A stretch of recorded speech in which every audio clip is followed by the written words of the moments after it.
తిరుపతిలో జరిగిన ప్రతిభా పురస్కారాల కార్యక్రమానికి ఇన్ఛార్జ్ మంత్రి అనగాని సత్యప్రసాద్ హాజరయ్యారు. ఈ సందర్భంగా మంత్రి పలుమార్లు మాజీ MLA green and beautification chairperson సుగుణమ్మతో కరచాలనం చేయడానికి ప్రయత్నించినప్పటికీ ఆమె స్పందించకుండా కేవలం దండం పెట్టి మౌనంగా నిలిచారు.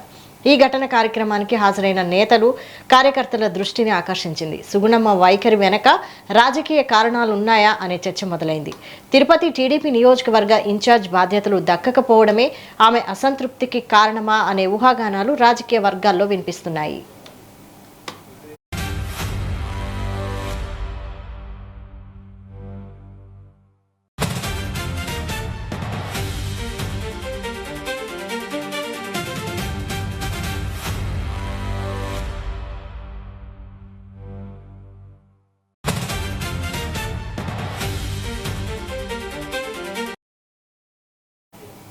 తిరుపతిలో జరిగిన ప్రతిభా పురస్కారాల కార్యక్రమానికి ఇన్ఛార్జ్ మంత్రి అనగాని సత్యప్రసాద్ హాజరయ్యారు. ఈ సందర్భంగా మంత్రి పలుమార్లు మాజీ MLA green and beautification chairperson సుగుణమ్మతో కరచాలనం చేయడానికి ప్రయత్నించినప్పటికీ ఆమె స్పందించకుండా కేవలం దండం పెట్టి మౌనంగా నిలిచారు. ఈ ఘటన కార్యక్రమానికి హాజరైన నేతలు, కార్యకర్తల దృష్టిని ఆకర్షించింది. మరిన్ని అప్డేట్స్ మా ప్రతినిధి రాము అందిస్తారు. రాము.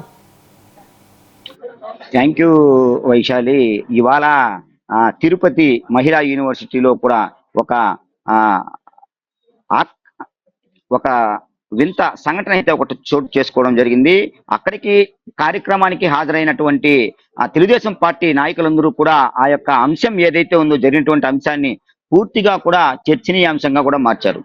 దీన్ని బట్టి చూస్తే తిరుపతి మాజీ ఎమ్మెల్యే, ప్రస్తుతం green and beautician chairperson Sugunamma ఎవరైతే ఉన్నారో ఈ యొక్క మనకు విద్యార్థులు పాస్ అయినటువంటి ప్రతిభా పురస్కారాల కార్యక్రమానికైతే హాజరయ్యారు.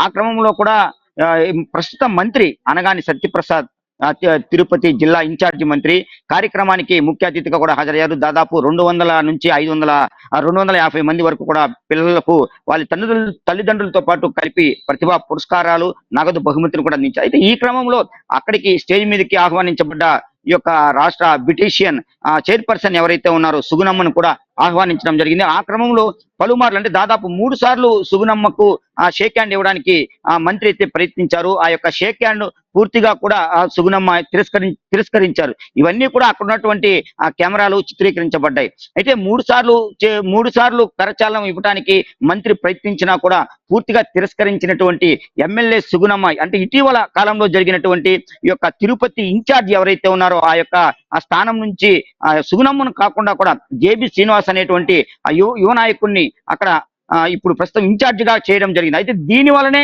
సుగుణమ్మ అలకపాన్పు ఎక్కినట్టు కూడా మనకు తేటతెల్లమవుతుంది. అంటే ఈ యొక్క చర్య ఏదైతే ఉందో ఆ యొక్క మహిళా యూనివర్సిటీకి సంబంధించినటువంటి ఆడిటోరియంలో జరిగినటువంటి కార్యక్రమం ఏదైతే ఉందో ఈ కార్యక్రమానికి ప్రతిభా పురస్కారాలకి హాజరైనటువంటి తెలుగుదేశం పార్టీ అందించినటువంటి వివిధ క్యాడర్ ఎవరైతే ఉన్నారో వాళ్ళందరినీ కూడా ఆహ్వానించబడ్డారు. అయితే ఈ యొక్క చర్య ఏదైతే ఉందో దానికి ప్రతీకగా కూడా, అంటే నమస్కారానికి ప్రతి నమస్కారం అలాంటిది, షేక్ హ్యాండ్ ఇచ్చినప్పుడు మీ స్థాయి లాంటి వాళ్ళు, అంటే ఎమ్మెల్యే తనకు ఇన్ఛార్జ్ గా ఇవ్వకపోవడం, అంటే పార్టీ మీద ఏమన్నా దీనికి సంబంధించి లేదా ఈ మంత్రి మీద కోపం అనేటువంటిది అయితే ఉంది. అంటే పూర్తిగా కూడా ఇప్పుడు ఇన్ఛార్జిని మార్చడానికి ప్రధాన కారణం ఆ యొక్క పార్టీ హైకమాండ్ పూర్తిగా ఇక్కడ ప్రస్తుతం జేబీ శ్రీనివాస్ కి ఎందుకు ఇచ్చారు అనేటువంటి దాని మీద అక్కడ పూర్తిగా కూడా అవగాహన చేసి జేబీ శ్రీనివాస్ కి ఎందుకు ఇవ్వాలి అనేటువంటిది పూర్తిగా కూడా ఒక అంచనాకు వచ్చే ఈ యొక్క జేబీ శ్రీనివాస్ కు పదవి అయితే ఇచ్చినటువంటి సిచ్యువేషన్ అయితే కనపడుతుంది. అంటే పదవి జేబీ శ్రీనివాస్ కి ఎందుకు ఇచ్చారు అనే దాని మీద పూర్తిగా కూడా సుగుణమ్మ అలకపాన్పు ఎక్కినట్టు కూడా తేటతెల్లం అయితే అవుతుంది. అనగాని సత్యప్రసాద్ మినిస్టర్ ఎవరైతే ఉన్నారో 3 సార్లు కరచాలనం చేసేయడానికి ప్రయత్నించినప్పటికీ కూడా 3 సార్లు కూడా తిరస్కరించడం. అయితే కేవలం ఒకేసారి కెమెరాలో ఆ యొక్క చిత్రీకరణ అయ్యింది. అంటే ఆ క్రమంలో అటుగా వచ్చినటువంటి ఆ యొక్క విద్యార్థులకు సంబంధించినటువంటి కొంతమంది తల్లిదండ్రులు ఉండటం వల్ల పూర్తిగా కూడా అది క్యాప్చర్ కాలేదు. అయితే ఒక్కసారి వచ్చినటువంటి ఆ యొక్క షేక్ హ్యాండ్ తీసుకోకుండా నమస్కారం పెట్టడాన్ని మటుకు అక్కడికి హాజరైనటువంటి తెలుగుదేశం పార్టీ నాయకులందరూ కూడా కేడర్ అంతా కూడా చెవులు కొరుకునేటువంటి పరిస్థితి కనిపించింది. వైశాలి. Thank you Ramu.